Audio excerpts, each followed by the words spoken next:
Hello guys, so welcome to today's show. My name is CHUKS and you're on JFL TV, the home of football. So if today is the first time we see our program for you to bring you the latest Arsenal news updates as they drop all over the world. So for now, I'm gonna start with today's morning show.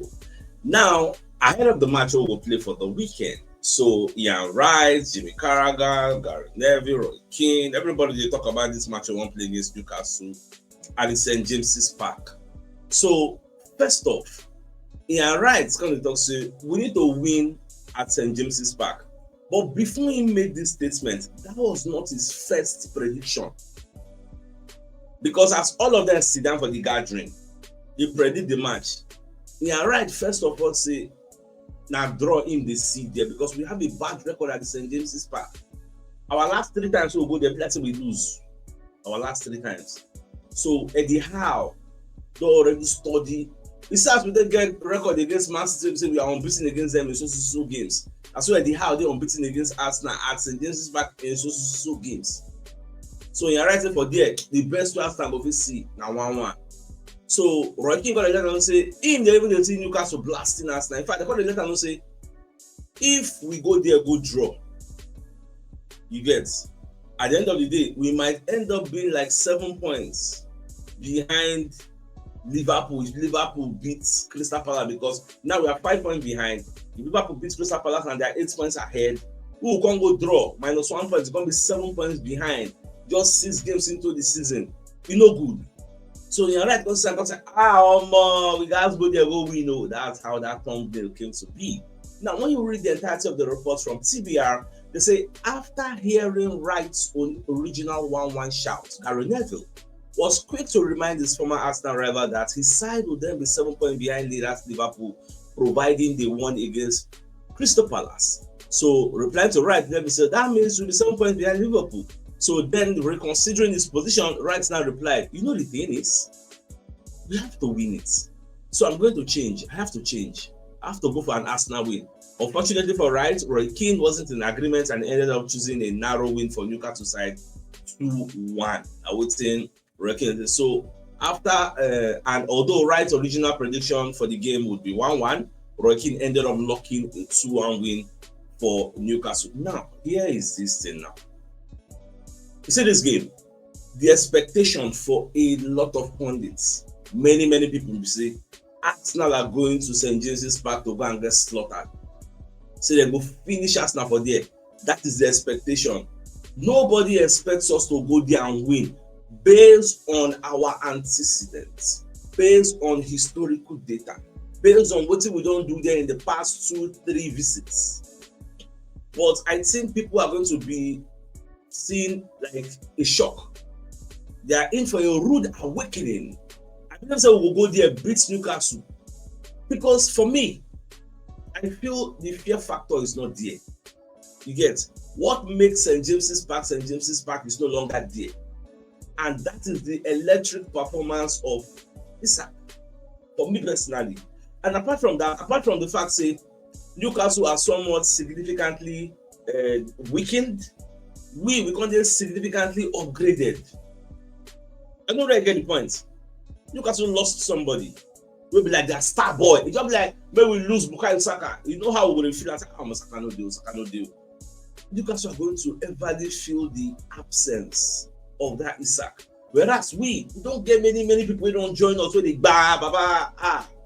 don't get people to say that they here. So me, I did very optimistic, very positive in this encounter. Now, if you even look at how Sky Sports do their own prediction for all the games for the weekend,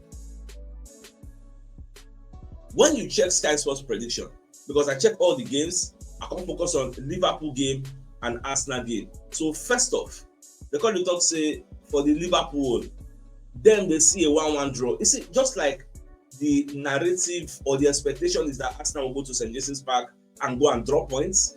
The expectation is also that Liverpool will go to Crystal Palace and go and draw points.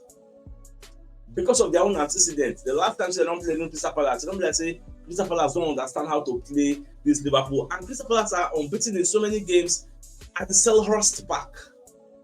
So even though Eberechi is going to come out for Crystal Palace, they still get Sal, they still get Mateta, they still get Guehi, they still get 3 big centre backs. They can decide to play a low block and nothing will solve. For that, they are home. They are good. You get? But me personally feel Liverpool will go there and beat them mercilessly. Even though Ekiti Pikin no go play, but I still believe say Liverpool will win.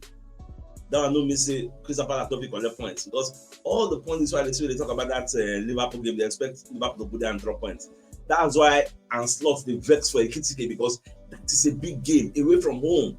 It's a big game, and they can't afford them to go and drop points. Now coming back to the Sky Sports prediction, so them going to say okay, Crystal Palace 1-1. Now what is this for the game?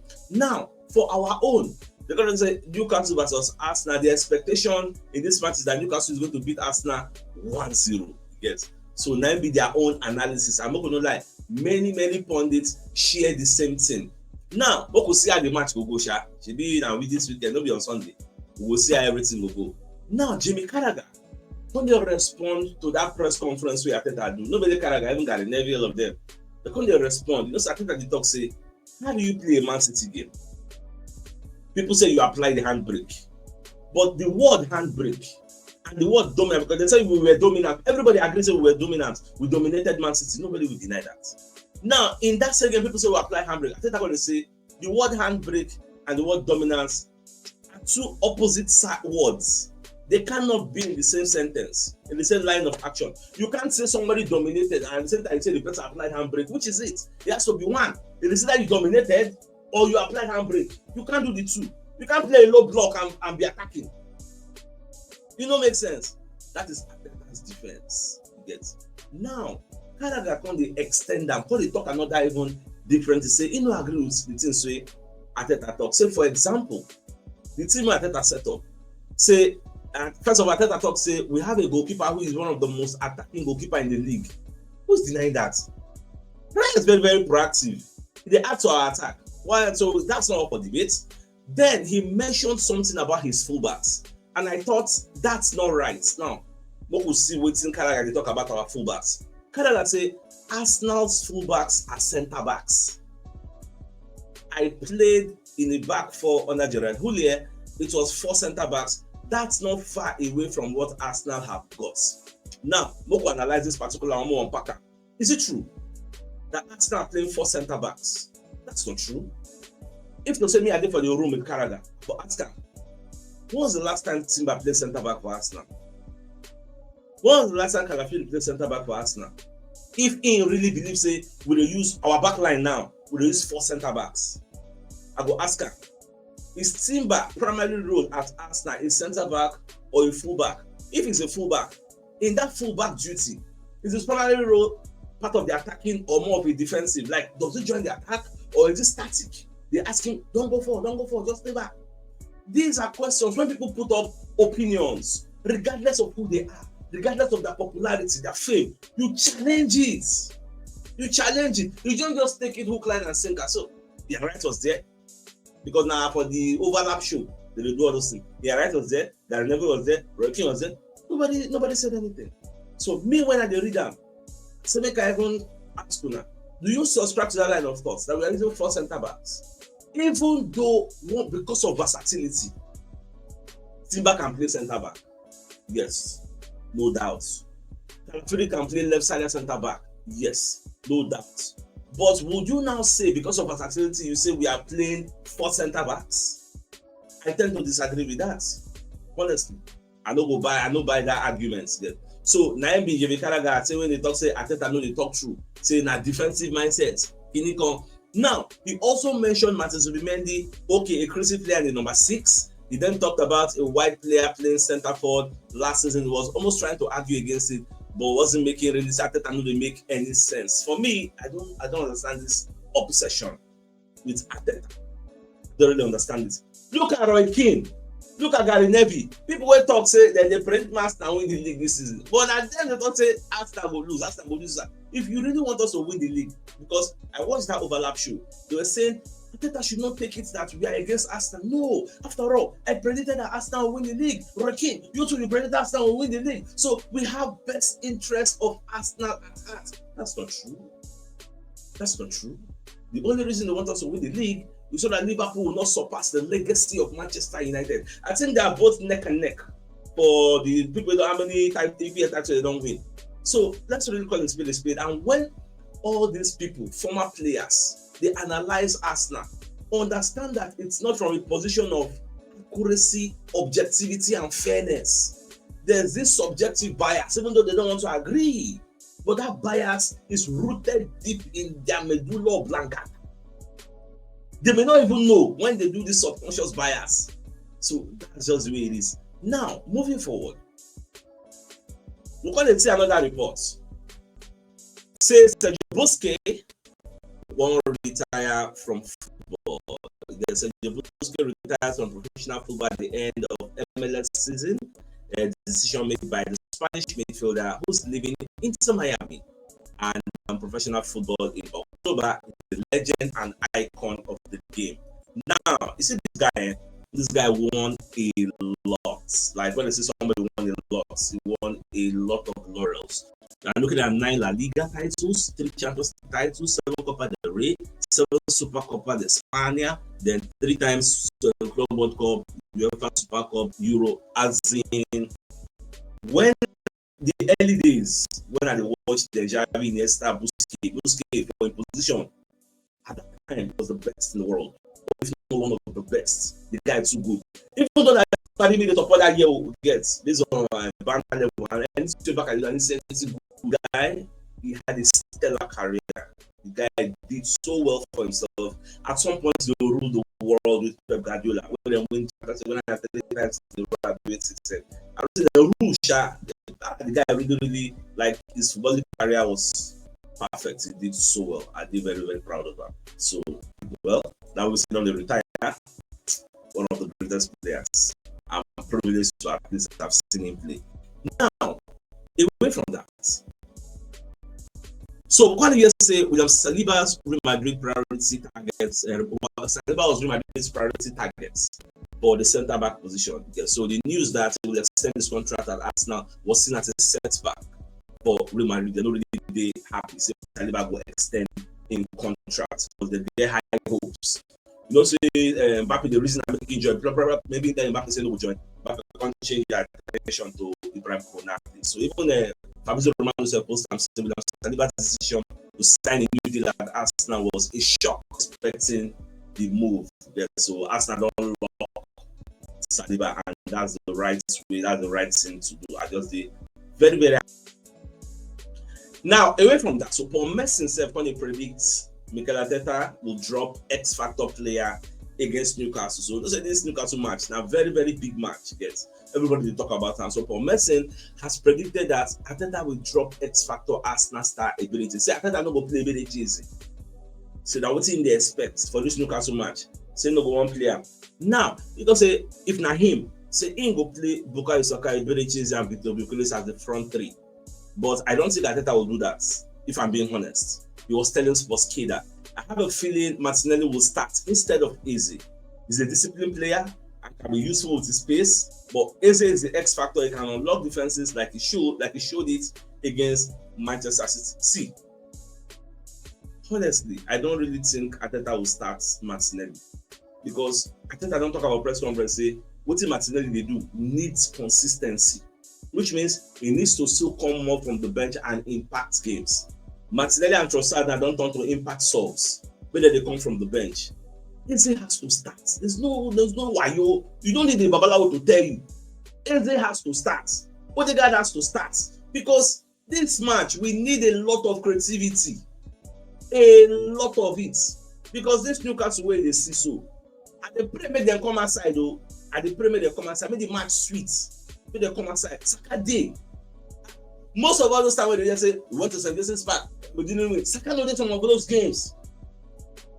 Go just say Odegaard no dey. Go just say one star player no dey. But now we complete. So that's why they like the confidence they ooze. They come up from my body. This match say we need to send a message. We need to make a statement. So let them know say all those times when they will do the win, it's a fluke. What we look at now?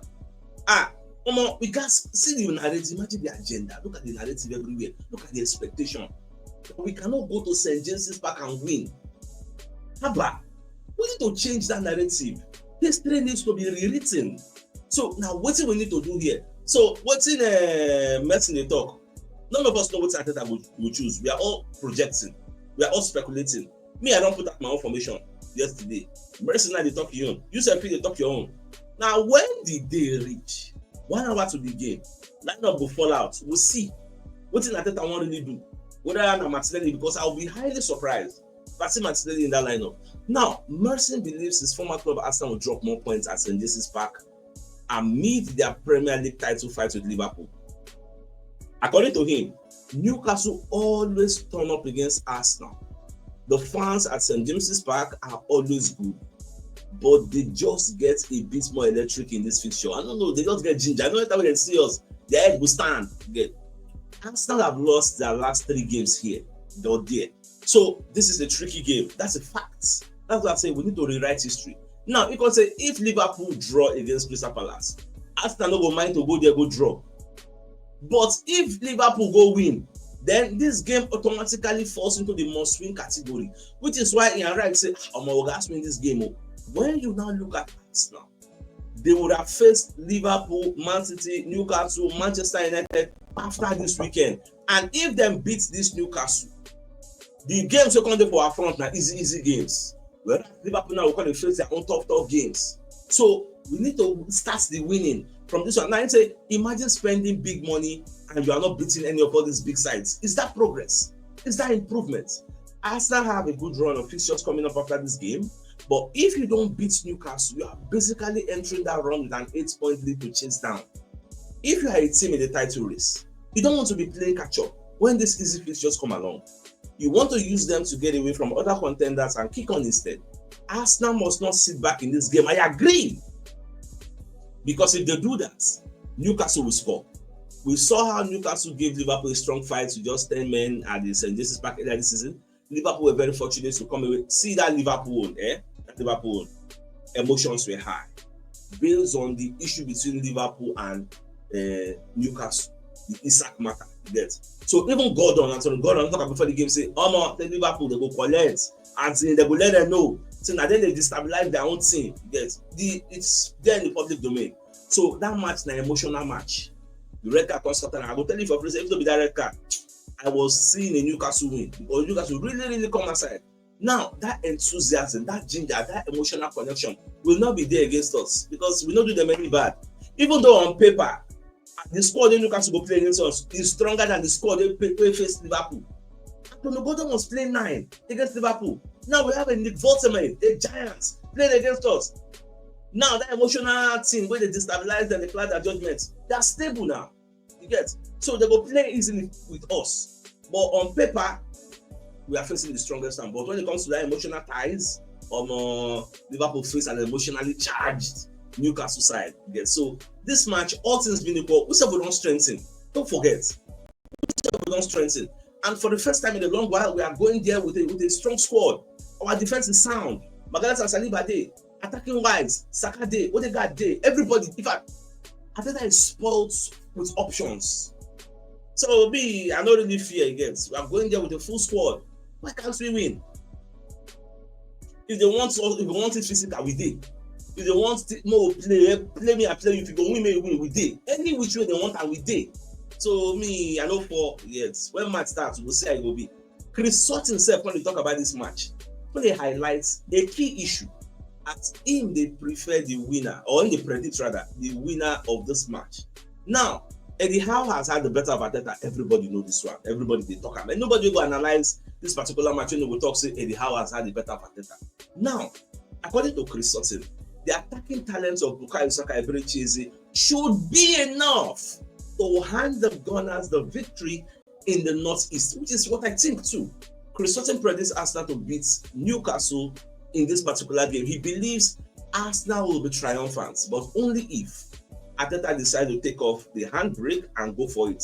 When they say handbrake, what they mean is not sacrificing creativity in the midfield and going for power. Because make I no lie for you, now this type of games, away, St. James's Park, Arteta they usually go for power. If not for maybe the backlash to Merino's Zubimendi Rice, this game like this, Arteta will run that same midfield. In fact, make I no lie for you, I think I can still run am tonight. If he still run am, he go run am. But if they go still play, but I beg go make him no run am, I beg, because don't prove any points to anybody. Just give us an attacking setup. Because normally, if everybody dey fit, Merino no go enter first 11. Normally, if everybody dey fit, Odegaard go dey there. Right and Zubimendi go play. In fact, who says we cannot play 4-2-3-1? Who says we can't do that? Zubimendi right, protect the back four. Then the three before Gyökeres, you have Eze, Odegaard, and Bukayo Saka. Who says we can't play that? Use a double pivot. Like the options, yeah, because play a day. So me, I don't think we'll be seeing Merino in the midfield today. Honestly, I don't think so. Now, he seems to be quite negative and defensive in games like this, and I think it is a legitimate question to ask if Arsenal can win the Premier League by being that cautious. Arteta really needs to go for it more. I am finding Newcastle difficult to predict because they do not score many goals, but they are still hard to beat. Yes, Newcastle are hard to beat. Nobody will argue that one. There are a few reasons why I'm backing Arsenal. Bukayo Saka is fit again, and if Eze starts as well, they will carry a real threat, which is true. They also have Martinelli that can come from the bench and use his space to scatter anybody. But what happens here is really down to Arteta. At the end of the day, we can probably say Arsenal will win 2-1. So the Coco will say, now Arteta line up. Now he will give us an informed way of analyzing the game at least a day before the 1 hour before the match. The lineup will prepare us. Now, away from that, Bayern Munich now they prepare to offer a long-term contract to Nicolas Jackson as he's seen as a replacement for Harry Kane. This is like the same player we say for a long clause. They say he got start 40 games before they go give her the full time. But now, based on maybe what they don't see for training, they don't get convinced. Say it's going to be a very, very good addition to their team, and now they want to reward him by giving him a lengthy contract. Well, that's about that. If you go to the Arsenal website, you'll see this story. Leandro Trossard, lion-hearted. Now we speak to our informed forward about his competitive streak, the strength of the squad, and why he lives for the big occasion. The last few games that Trossard don't play, the guy they really deliver. So Trossard has only been on the pitch for 30 seconds when he swung in the perfect cross of Martin Zubimendi to head in our third goal against Nottingham Forest and seal a thoroughly convincing win. The following Tuesday in Bilbao, he went a step further. He gave Martinelli the assist. Martinelli raced away and broke the deadlock. Now, a week later, Port Vale, Obasi come inside. Why not? Bottom corner. Get. So all these things do not come as a surprise because he has been creating or scoring goals since he came to Arsenal. You get. In fact, there's this statistics in the Arsenal report say since when Trossard come in, now only Bukayo Saka don't they involved in more goals and assists than this Trossard. So the guy don't really do it. In fact, the assist he gave Zubimendi was his 50th goal involvement for us in all competition, which is about 53 goal involvement in 129 appearances, of which he started 74 of those games. So you don't understand. That 129 appearances started 74. So the guy really they do well. I'm happy to have him, even though he don't want to leave. Nobody want to play cameo appearance. Everybody want to play 90 minutes, but we still need him for the club, at least for now. Till maybe January or the summer, if they want to upgrade him, but they bring somebody who will do better. Gets that in. Now, you remember yesterday what they talk about William Saliba, where the ESPN UK dropped that statistic says Saliba is the only player that survived in the PFA player and team of the year. What can they say? How true is that? What can they talk about Elialan? So I went to do research. I used the Google Gemini AI. So according to them, they didn't list the PFA team of the year in the last 3 seasons. So they can't list that. Now, this is 2022-2023. We'll see Saliba, we'll see everybody, Elialan. Yes, me, I'm going to say Elialan are regular. Also, we'll see Saliba and everybody. In 2023-2024, we'll see everybody again. Saliba did there, Alan did there. Now, the last season, Alan was not there. So now, Isak and Wood, then choose. And for everybody, Saliba self returning position. Even Virgil van Dijk self, no be all, because I observe myself, you know, there everywhere you get. So the ESPN report is actually true that Saliba actually did for all 3. Now, we will be Arsenal fans. We believe Gabriel Magalhaes is even better than Saliba, that Gabriel Magalhaes is the defensive leader. But why is it that Saliba gets the mentions? Saliba gets the praises, the accolades, all the flowers. He gets showered with so much encomium. But Magalhaes also really gets, though Magalhaes said that like 2 times, so but For me, Magalhaes, they need to praise him more because that guy is really, really doing so much for Arsenal.